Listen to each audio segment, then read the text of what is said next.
আসসালামু আলাইকুম। Daily kitchen YouTube চ্যানেলের পক্ষ থেকে আপনাদের সবাইকে জানাচ্ছি স্বাগতম। আজ আমি চলে এলাম খুব সিম্পল একটা রেসিপি নিয়ে, ডাল চিংড়ি দিয়ে পেঁপে রান্না।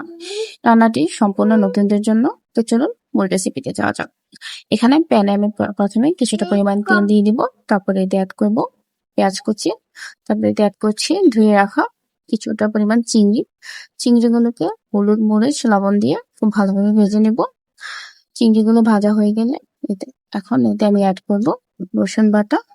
তারপর এতে আমি অ্যাড করব আগে থেকে ধুয়ে রাখা কিছুটা পরিমাণ ডাল। তারপর এতে অ্যাড করছি হলুদ গুঁড়ো, পরিমাণ মতো মরিচ গুঁড়ো এবং স্বাদ মতো লবণ। তারপর এতে কিছুটা পরিমাণ পানি দিয়ে মশলাগুলোকে খুব ভালোভাবে কষিয়ে নিই।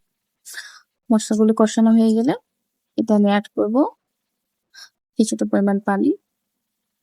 তারপর ঢাকনা দিয়ে ডালগুলোকে কিছুক্ষণ সিদ্ধ করে নিব। ডালগুলো সিদ্ধ হয়ে গেলে এতে আমি অ্যাড করছি আগে থেকে ভেজে রাখা পেঁপে। তারপর পেঁপেগুলোকে খুব ভালোভাবে নেড়ে এতে পরিমাণ মতো পানি দিয়ে ঢাকনা দিয়ে পেঁপেগুলো সিদ্ধ করে নিব। ব্যাস, এইটা রেডি হয়ে গেল আমাদের পেঁপে রান্না। এটি খুবই একটা সিম্পল রেসিপি। আপনাদের যদি রেসিপিটি ভালো লেগে থাকে তাহলে লাইক, কমেন্ট এবং সাবস্ক্রাইব করে আমাদের পাশে থাকবেন। আমার পাশে থাকা বেল আইকনটি প্রেস করে দেবেন। ধন্যবাদ।